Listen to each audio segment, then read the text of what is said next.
Soal latihan pertama dalam persamaan kontinuitas.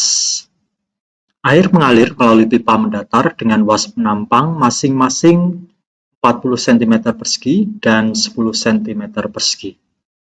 Kecepatan fluida pada penampang kecil 10 meter per second. Anda diminta untuk menentukan kecepatan fluida pada penampang besar. Kita gambar terlebih dahulu. Bentuk pipanya kurang lebih seperti ini. Ini adalah bagian penampang pipa yang besar, memiliki luas 40 cm persegi, sedangkan ini adalah penampang kecilnya, memiliki luas 10 cm persegi. Kelajuan fluida di penampang kecil sebesar 10 meter per second. Menurut persamaan kontinuitas, debit di penampang besar harus sama dengan debit di penampang kecil. A1 dikali V1 sama dengan A2 dikali V2. Luas penampang A2 10 cm persegi, jadi saya tulis saja di sini. V2-nya 10 meter per second. A1-nya 40 cm persegi, V1-nya ditanyakan. Sehingga kita dapat menyelesaikan soal ini. Kita coret dulu satuannya. Kita akan mendapatkan nilai V. V1 sama dengan 10 kali 10 dibagi dengan 40. Sama dengan, bisa saya coret, ketemu 2,5 meter per second. Soal kedua dalam persamaan kontinuitas. Seorang petugas pompa bensin mengisi bahan bakar sebuah kendaraan sebanyak 100 liter dalam waktu 120 detik. A. Berapakah besar debit bensin yang diisikan? B. Berapakah kelajuan bensin keluar dari pipa jika diameter ujung pipa 3,5 cm? Kita selesaikan untuk yang A terlebih dahulu. Rumus debit selain A dikali V, A adalah luas penampang, V adalah kelajuan aliran fluida, dapat juga dinyatakan dengan rumus volume yang melewati satu bagian penampang untuk selang waktu tertentu. Nah, dalam hal ini, volume bensin yang diisikan sebesar 100 liter. Diisikan selama 120 detik. Dengan demikian, kita bisa menyelesaikan nilai debitnya menjadi 5/6. Satuannya adalah liter per detik. Jika kita ubah dalam meter kubik per detik, maka ini kita kalikan 10 pangkat min 3 meter kubik per detik. Untuk soal yang B, kelajuan bensin kita selesaikan dengan rumus debit Q sama dengan A dikali V, di mana Q-nya sudah diketahui 5/6 kali 10 pangkat min 3, satuannya meter kubik per detik, sama dengan luas. Nah, di sini yang diketahui adalah diameter. Luas lubang dengan data diameter dapat diperoleh dengan rumus 1/4 pi kali diameter dikuadratkan, dikalikan dengan V.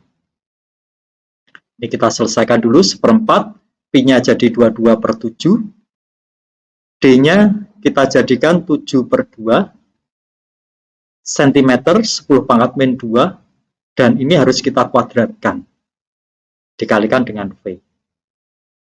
Nah, hasil akhirnya, nilai V, yaitu kelajuan bensin keluar dari pipa sebesar 0,87, satuannya meter per second.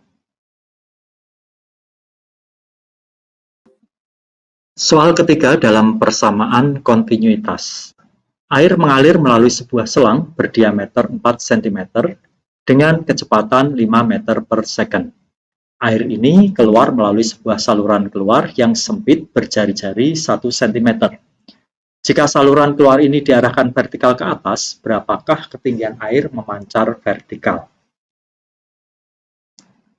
Kita gambar terlebih dahulu sistem pipanya yang memungkinkan air untuk memancar keluar vertikal ke atas. Ini bagian penampang besarnya, memiliki diameter sebesar 4 cm atau jari-jarinya sama dengan 2 cm. Ini adalah lubang keluarnya air, memiliki jari-jari sebesar 1 cm. Air di dalam penampang besar melaju dengan kecepatan 5 meter per second dan keluar dari lubang yang sempit tersebut dengan kecepatan V2. Ini tidak diketahui. Selanjutnya terbentuk air mancur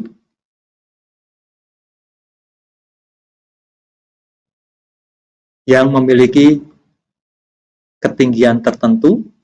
Nah, ketinggian inilah yang ditanyakan di soal H maksimum. Nah, kita selesaikan dengan menggunakan rumus debit terlebih dahulu. Q1 sama dengan Q2, A1 dikali V1 sama dengan A2 dikali V2, V1 dibagi V2 sama dengan A2 dibagi A1. Karena A yang merepresentasikan luas lubang sama dengan luas lingkaran, maka ini bisa saya tulis menjadi Pi kali R2 dikuadratkan dibagi dengan Pi kali R1 dikuadratkan. Sehingga penampakan persamaan kontinuitas menjadi V1 dibagi V2 sama dengan R2 dibagi R1 dikuadratkan. V1 5, V2 ditanyakan, R2 adalah 1, sedangkan R1 adalah 2. Kita kuadratkan. Dengan demikian, kita memperoleh nilai V2 sebesar 5 dikali 4, yaitu 20 meter per second. Untuk menghitung ketinggian maksimum dari pancaran air, kita dapat menggunakan rumus menghitung ketinggian maksimum dalam gerak parabola yang dinyatakan Hmax sama dengan V0 kuadrat dikalikan sin kuadrat alfa dibagi dengan 2 dikali G. Karena pancaran air diarahkan vertikal, maka nilai alfa derajat sama dengan 90 derajat, sehingga nilai sinus alfa derajat sama dengan 1. Dengan demikian, jika air dipancarkan vertikal, maka persamaan H maksimumnya menjadi Hmax sama dengan V0 dikuadratkan dibagi dengan 2 dikali G. Nah, kita selesaikan. Karena V0-nya ini adalah V2 yang sudah didapat nilainya 20 meter per second, maka ini bisa saya masukkan 20 dikuadratkan dibagi dengan 2 dikali G, G-nya 10. Sehingga ini nilainya 400 dibagi dengan 20. Hasil akhirnya 20 meter. Soal pertama, penerapan hukum Bernoulli pada tangki bocor. Sebuah tangki berisi air berada di atas permukaan tanah. Tinggi permukaan air adalah 1,25 meter dari permukaan tanah. Pada ketinggian 0,8 meter terdapat lubang kebocoran sehingga air mengalir melalui lubang tersebut. Jika percepatan gravitasi 10 meter per second kuadrat, hitunglah A. Kecepatan air keluar dari lubang, dan B. Jarak mendatar saat air mengenai tanah. Kita gambar terlebih dahulu tangkinya. Tangki ini berada di permukaan tanah, diisi dengan air, kira-kira seperti ini.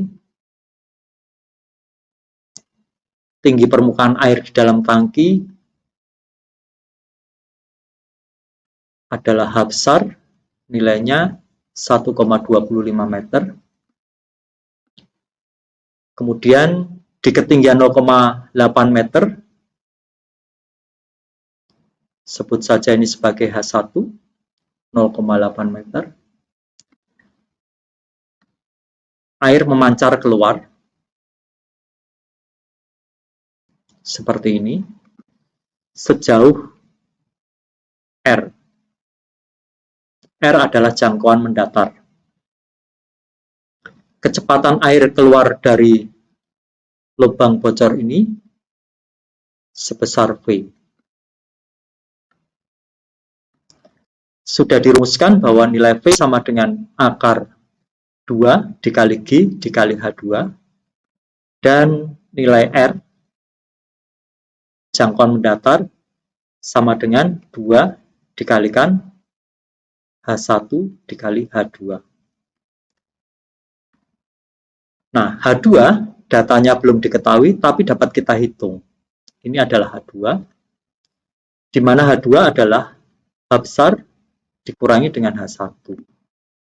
H besar 1,25, H1 0,8. Nilainya 0,45 meter. Dengan demikian, nilai V dapat kita hitung akar 2 dikali 10 dikali 0,45. Sama dengan akar 9 sama dengan 3 meter per second. Sedangkan R sama dengan 2 dikalikan akar H1 0,8, H2 0,45. Sama dengan 2 dikalikan akar 0,36. Akar 0,36 adalah 0,6. Jika kita kalikan dengan 2, nilainya menjadi 1,2 meter. Soal kedua, penerapan hukum Bernoulli pada tangki bocor. Sebuah tangki diisi air, ketinggian air di dalam tangki nilainya H besar sama dengan 1,25 meter. Pada ketinggian 0,8 meter terdapat lubang kebocoran. Di sini saya tulis sebagai H1, nilainya 0,8 meter.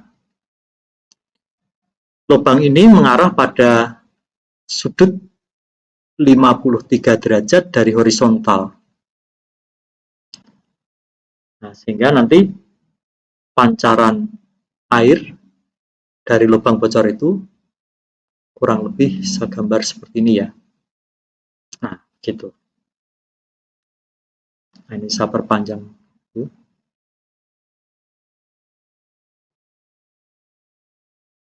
Nah, jika percepatan gravitasinya adalah 10 meter per second kuadrat, Anda diminta untuk menghitung kecepatan air saat jatuh di tanah. Berarti Anda harus menghitung kecepatan di sini. Ya, di sini saya sebut sebagai V2. Ditanyakan.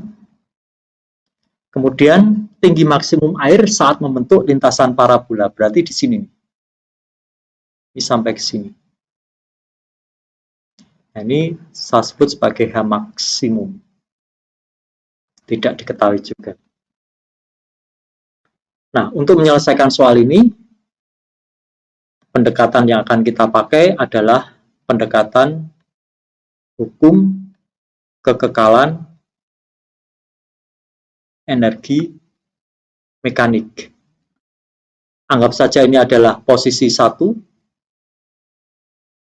ini V1, Ini sebagai posisi 2, yaitu air ketika jatuh di tanah.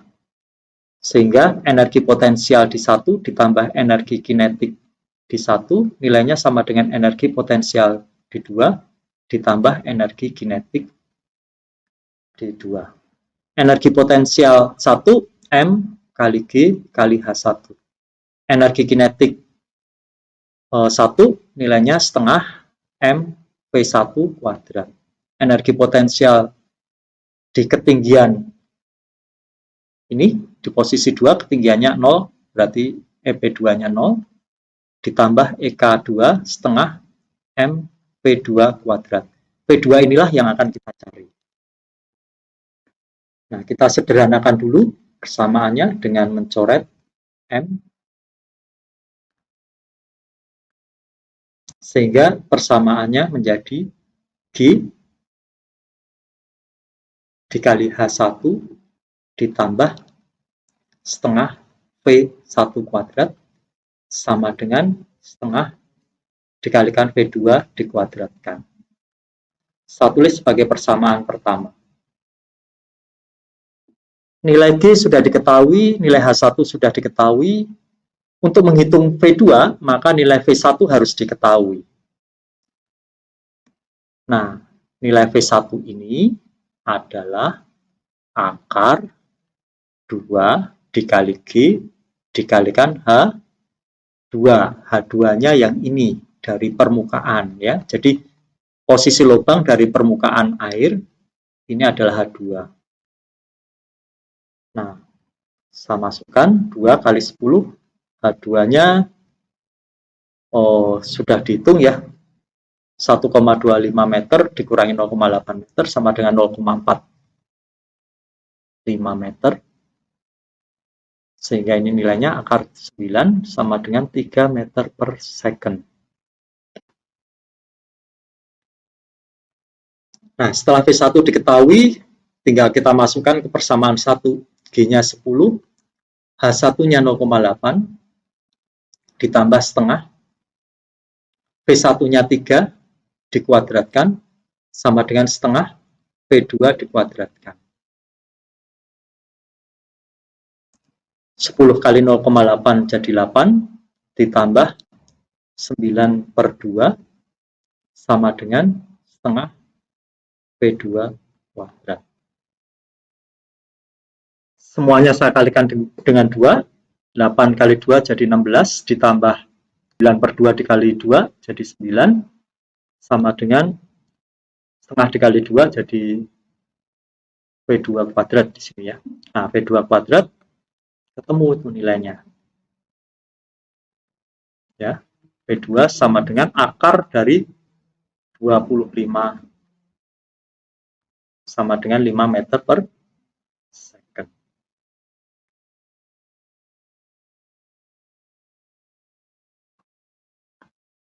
Untuk menentukan Hmax, kita bisa menggunakan pendekatan ketinggian maksimum dalam gerak parabola yang sudah dirumuskan. V0 kuadrat sin kuadrat alfa derajat ya, dibagi dengan 2 dikali G. Nah, Hmax di sini berbeda dengan Hmax yang tertulis di gambar ini. Hmax di sini untuk selanjutnya saya sebut sebagai Hmax aksen. Itu kita menghitung tinggi sekian ini. Nah, jadi ini sebagai Hmax aksen. Ya, kalau kita mau menghitung Hmax totalnya berarti harus ditambah dengan H1. Jadi ini Hmax sama dengan Hmax aksen ditambah dengan H1. Nilai H1 sudah diketahui 0,8 meter. Nilai Hmax aksen kita cari dengan menggunakan rumus di atas. Hmax aksen sama dengan V0-nya sama dengan V1 ini. Ya, nilainya 3 dikuadratkan. Sin kuadrat alfa derajat, alfanya 53, nilai sinus alfa, sinus 53 sama dengan 4/5, kita kuadratkan. dibagi dengan 2 kali G, G-nya 10. Hasilnya menjadi 9, 16 per 25 dibagi dengan 20. 16 per 25 dibagi 20 adalah 16 dibagi 500 ya. Nah, 9 dikalikan 16 adalah 144. Nah, kita bagi ini semuanya dengan 500. Nilainya sama dengan 0,288. Satuannya meter. Dengan demikian, ketinggian maksimumnya dapat kita hitung H aksen maksimum ditambah H1 0,288 ditambah dengan 0,8. Hasil akhirnya adalah 1,088 meter.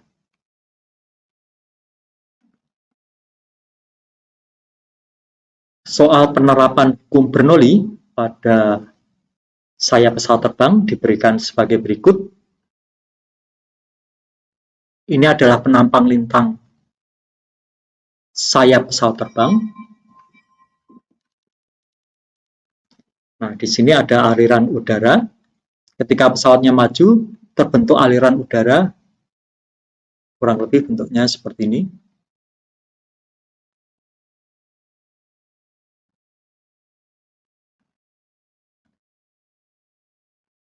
Nah, ini bagian bawahnya.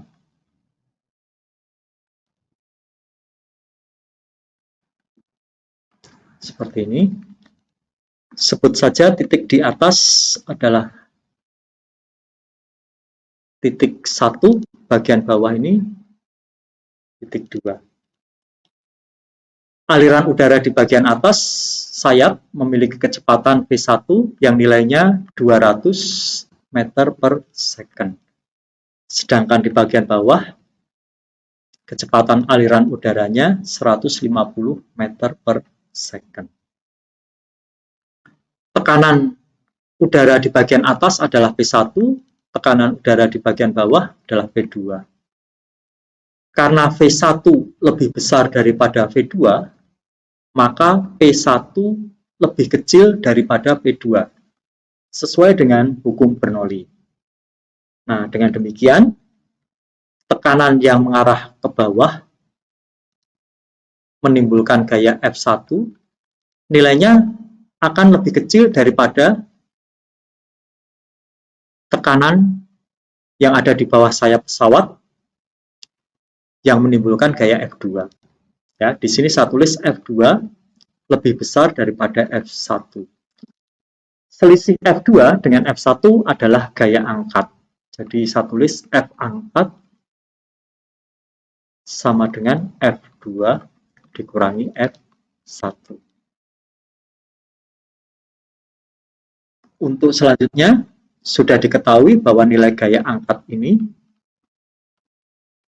sama dengan setengah kalikan massa jenis udara dikalikan V1 dikuadratkan dikurangi V2 dikuadratkan dikalikan dengan luas sayap A.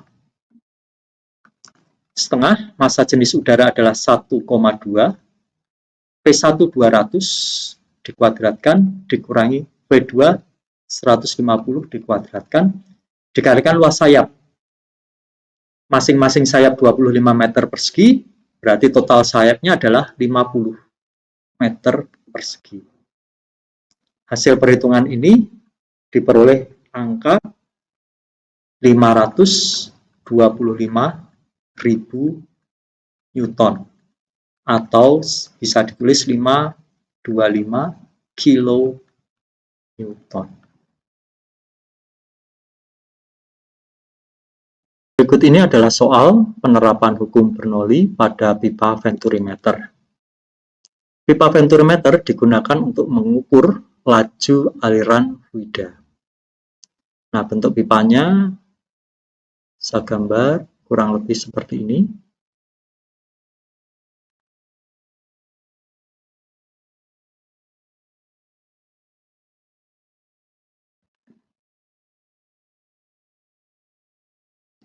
Seperti ini. Ada bagian pipa memiliki penampang besar. Penampangnya luasnya A1. Dan ini penampang pipa yang kecil, luasnya adalah A2. Laju fluida di penampang besar adalah V1. Laju aliran fluida di penampang kecil adalah V2. Di sini ada pipa vertikal yang karena di bagian bawah pipa ini punya tekanan P1 sehingga bisa membaca nilai tekanan P1 ini melalui ketinggian fluida yang ada di pipa vertikal pertama ini. Nah, ini ketinggiannya anggap saja misalkan H1 dan sama, di sini ada tekanan P2. Di sini fluidanya masuk ke pipa vertikal, tingginya adalah H2. Terdapat selisih, di sini terdapat selisih ketinggian. Selisih ketinggian ini saya sebut sebagai delta H atau H begitu saja. Ya.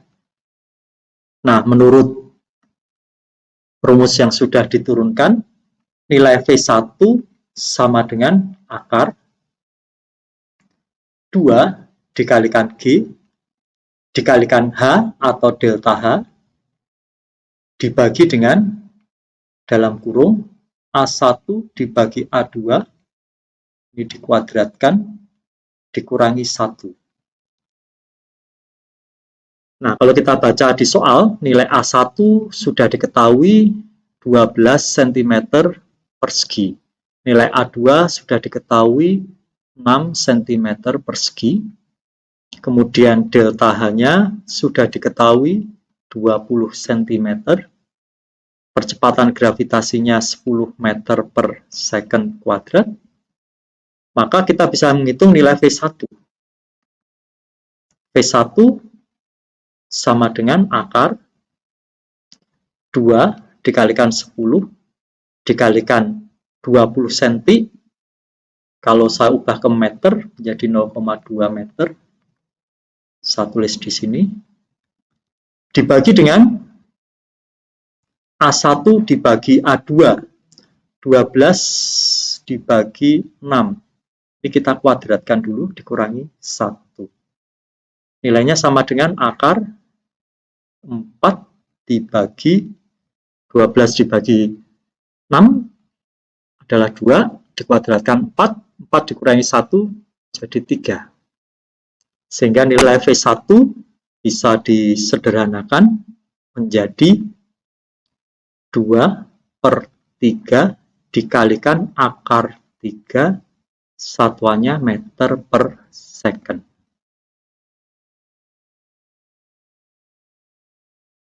Berikut ini penerapan soal fluida dinamik pada peristiwa pemadaman api. Lubang semprotan dari sebuah selang karet pemadam kebakaran memiliki luas lubang 10 cm persegi. Air menyemprot keluar dari lubang, lajunya 600 liter per menit. Ditanya berapa besar gaya dorong air. Nah, gaya dorong ini bisa kita pahami dengan menggunakan pendekatan impuls sebagai perubahan momentum. Jadi ini kita anggap sebagai ujung selang. Ketika air disemprotkan keluar, air ini akan melaju dengan kecepatan sebut saja V. Nah, ketika air keluar berarti ada bagian massa yang keluar dari ujung selang mengakibatkan munculnya gaya dorong yang arahnya seperti ini. Ini saya tulis sebagai F dorong. Impuls sebagai perubahan momentum. Impuls gaya dorong dikali delta T, perubahan momentum, momentum akhir dikurangi momentum awal. Anggap saja momentum awalnya 0, momentum akhirnya berarti bagian massa air yang keluar dikalikan kecepatan nilai V ini. Nah, ini sama dengan F dorong dikalikan delta T. Nah, F dorong sama dengan massa dibagi delta T dikali V. Massa adalah massa jenis dikalikan volume, ini dibagi dengan delta T, dikalikan dengan V.